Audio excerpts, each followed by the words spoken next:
Você é o técnico da seleção brasileira e tem à disposição jogadores como Pelé e Garrincha. É óbvio que esses dois seriam titulares em qualquer seleção do mundo. Mas na Copa de 58, nem o Pelé nem o Garrincha faziam parte do time titular da seleção brasileira e mesmo assim deram um show na final. Segura aí que eu já vou te contar que jogo foi esse.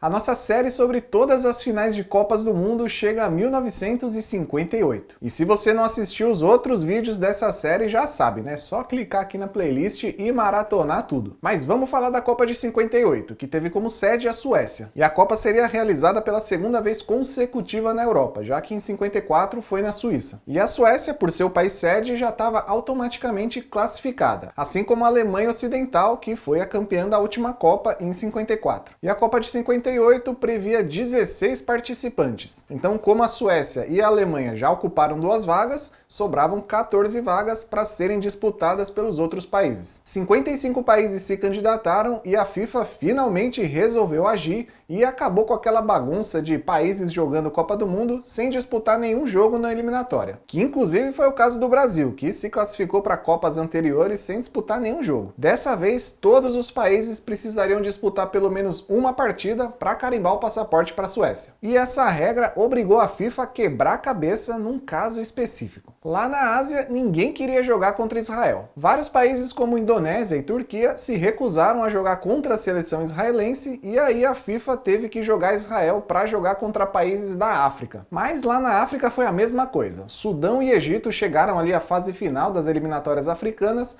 mas aí na hora de jogar contra Israel, os dois também se recusaram. E eu não sei exatamente os motivos de várias seleções terem se recusado a jogar contra Israel. Mas para Israel jogar a Copa, eles tinham que disputar pelo menos um jogo. A regra era essa. Então a solução foi jogar a seleção israelense lá para a Europa, quando aí eles enfrentaram o país de Gales, que tinha ficado em segundo lugar lá no seu grupo nas eliminatórias da Europa e estava eliminado da Copa. E aí, quando o país de Gales aceitou jogar contra Israel, a FIFA falou, vamos botar esses caras para jogar antes que eles desistam também. Depois dessa bagunça toda, Israel perdeu os 2 jogos, ida e volta, e aí o país de Gales conseguiu se classificar para a Copa. E aliás, a Copa de 58 foi a primeira na história onde todos os países do Reino Unido se classificaram. Inglaterra, Escócia, País de Gales e Irlanda do Norte. E a Irlanda do Norte foi um caso à parte, porque mesmo classificada, eles quase desistiram também de jogar a Copa. Isso porque a religião anglicana, que era predominante lá na Irlanda do Norte, proibia atividades físicas aos domingos. E com a Irlanda se classificando para a Copa, haveria uma grande chance de algum jogo do país cair num domingo. Mas o pessoal da igreja lá da Irlanda concedeu uma autorização especial para os jogadores que puderam ir para a Copa com a consciência tranquila. Por outro lado, várias seleções tradicionais do futebol não se classificaram, como Uruguai, Espanha e Itália. Já o Brasil garantiu sua participação em 2 jogos contra o Peru, com uma vitória e um empate. E a seleção brasileira ainda deveria jogar contra a Venezuela, mas adivinha, a Venezuela desistiu. E eu não faço a menor ideia o porquê que todos os países desistiam de jogar a Copa do Mundo. Se você tem algum palpite, deixa aqui nos comentários. Agora vamos para aquela parte que deixa todo mundo confuso, o regulamento. Como o pessoal responsável por criar regulamentos lá da FIFA não conseguia sossegar e manter o mesmo regulamento por 2 Copas seguidas,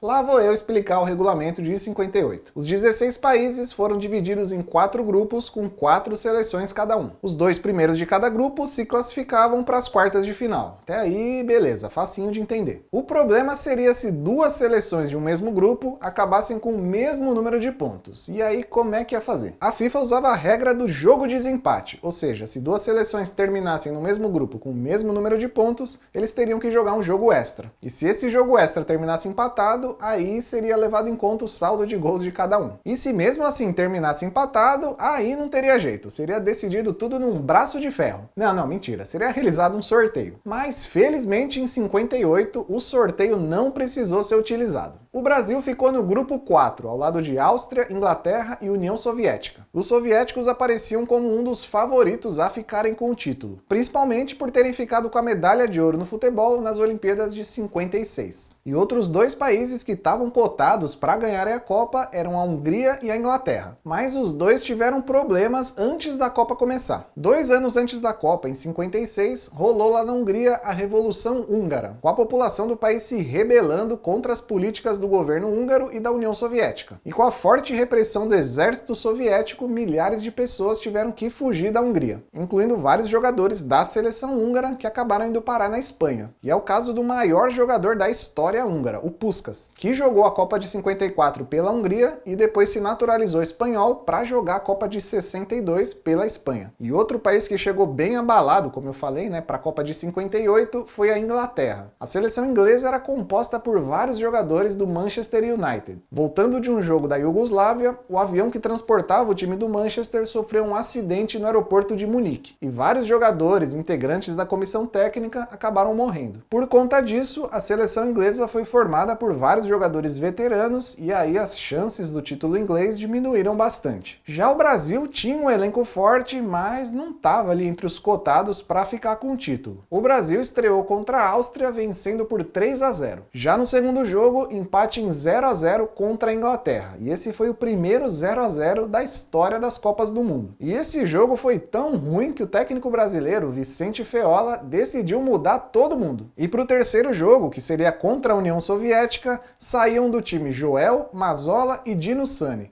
para entrarem Zito, Garrincha e um menino de 17 anos, um tal de Pelé. E a presença do Pelé na Copa de 58 foi quase um milagre. Meses antes, jogando pelo Santos, ele sofreu uma entrada violenta num jogo contra o Corinthians e machucou o joelho. E aí o Pelé estava sofrendo com as dores no joelho e pediu para a comissão técnica para não ser colocado em campo na Copa. Mas acabou convencido pelos médicos da seleção que ele podia jogar sem problema. E ainda antes da convocação para a Copa do Mundo, a CBD, que era a CBF na época, pediu uma avaliação psicológica de todos os jogadores. E a avaliação do psicólogo João Carvalhais sobre o Pelé foi a seguinte: Pelé é absolutamente infantil. É jovem demais para sentir as agressões e reagir com a força adequada.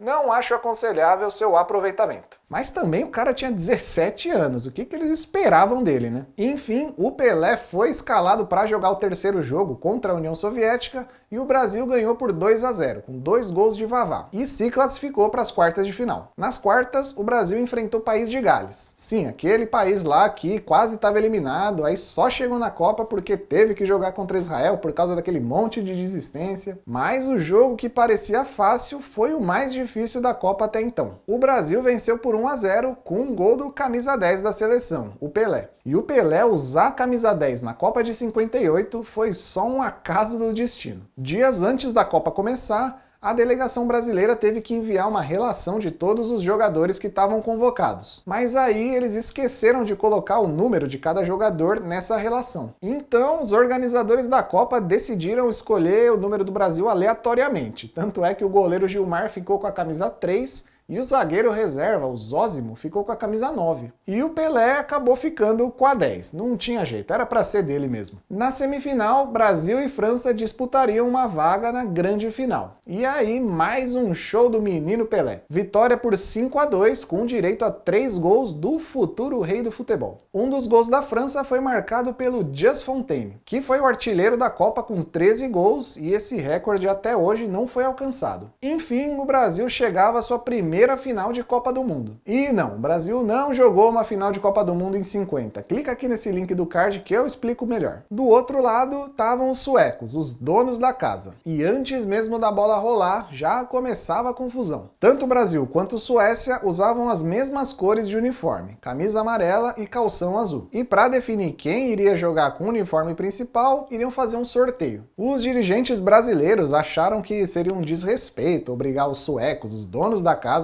a jogarem com o uniforme reserva e abriram mão do uniforme principal. Só que o Brasil não tinha nenhum uniforme reserva oficial, então eles poderiam jogar com qualquer cor. O branco logo foi recusado porque naquela suposta final de 50, o Brasil perdeu do Uruguai jogando de branco. Aí a cor azul foi escolhida porque, além de fazer parte da bandeira do Brasil, também era a cor do manto da Nossa Senhora Aparecida, que é a padroeira do Brasil. Essa, pelo menos, foi a explicação do Paulo Machado de Carvalho, que era o chefe da delegação brasileira, para convencer os jogadores brasileiros a usarem azul, porque os jogadores não estavam muito confortáveis em jogar de azul não. Mas aí vinha outro problema. A equipe brasileira só tinha levado para a Suécia camisas azuis de treinos, só que depois de um mês lá treinando, as camisas já estavam bem zoadas. Então, Paulo Machado de Carvalho saiu lá pelos arredores do hotel da seleção brasileira procurando uma C&A, uma Riachuelo, uma Renner, sei lá, alguma loja para comprar camisas azuis. Ele pagou $35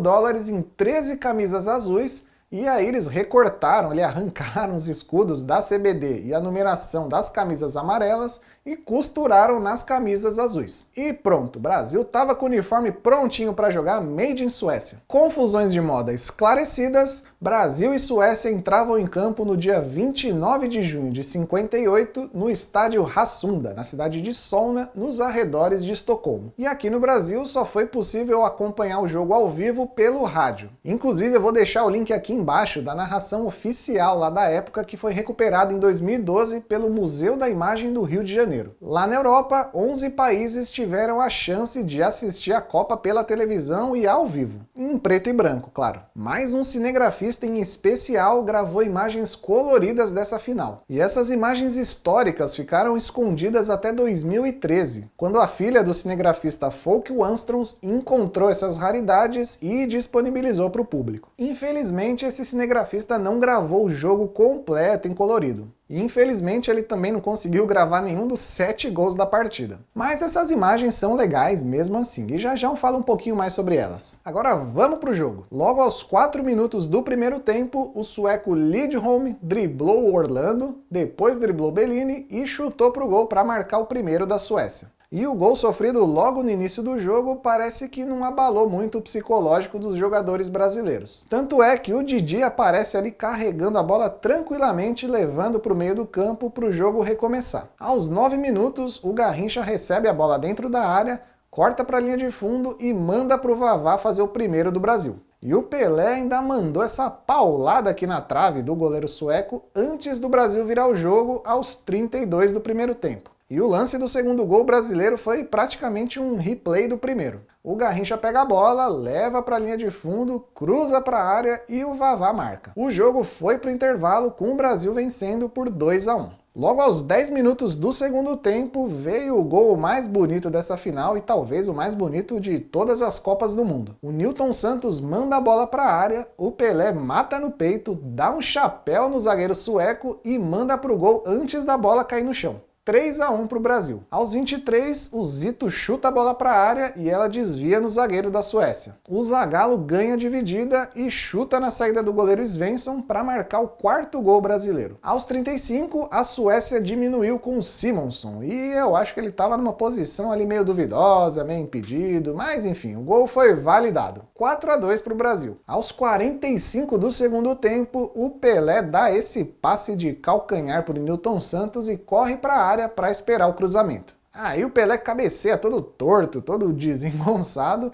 mas o que importa é que a bola foi parar no fundo do gol. E quem quase também foi parar dentro do gol foi o goleiro Svensson, que teve que segurar na trave para não cair dentro do gol. E logo depois de marcar o gol, o Pelé acabou trombando com o jogador sueco e ficou estirado no chão. Aí o juiz pensou, 45 do segundo tempo, já tá 5-2 pro Brasil, eu vou encerrar esse jogo logo. E foi só o árbitro encerrar o jogo que o Pelé milagrosamente levantou. E agora sim, voltam as imagens coloridas. Tá lá o Pelé jogado no chão, cercado por um monte de gente, jogador brasileiro, jogador sueco, e logo que o juiz apita o final do jogo, o goleiro Gilmar dá um show de acrobacia. Um salto, uma cambalhota e uma bela aterrissagem de bunda no chão. Eu, se fosse juiz lá da ginástica artística das Olimpíadas, dava uma nota 6 para essa comemoração. Deixa aqui nos comentários a nota que você daria. Final de jogo, 5-2 e a Copa do Mundo tinha um novo dono, o Brasil. Os jogadores brasileiros ainda deram a famosa volta olímpica carregando uma bandeira da Suécia, sob os aplausos dos torcedores suecos. Na hora da entrega da taça, o rei da Suécia, o Gustavo Adolfo, desceu das tribunas e foi lá entregar a taça para o Bellini, que era o capitão do Brasil. E o Bellini recebeu a taça numa espécie ali de palanque de madeira e cercado por jornalistas e fotógrafos que estavam tentando tirar uma foto boa dele. Aí um fotógrafo deve ter pedido, ô Bellini, levanta a taça aí, meu. E o Bellini, meio envergonhado ali, acabou levantando a taça com as duas mãos, meio sem jeito. E essa imagem acabou entrando para a história como sendo a primeira vez que um jogador, um capitão de um time, levanta a taça com as duas mãos, o que acabou se tornando uma marca registrada e sendo utilizada em todas as outras comemorações de título. E o placar de 5-2 na final da Copa de 58 é o maior placar em uma final de Copa até hoje. E esse jogo ainda detém 2 recordes. O do Pelé, como o jogador mais jovem a marcar um gol numa final de Copa do Mundo, e o do sueco Lidholm, que é o jogador mais velho a marcar um gol numa final de Copa do Mundo. É isso, essa foi a história da final da Copa de 58. No próximo vídeo eu conto mais sobre o bicampeonato do Brasil em 62. E se você curtiu esse vídeo, já sabe, né? Só deixar o like aqui embaixo e também se inscrever no canal. Eu fico por aqui e até o próximo Que Jogo Foi Esse?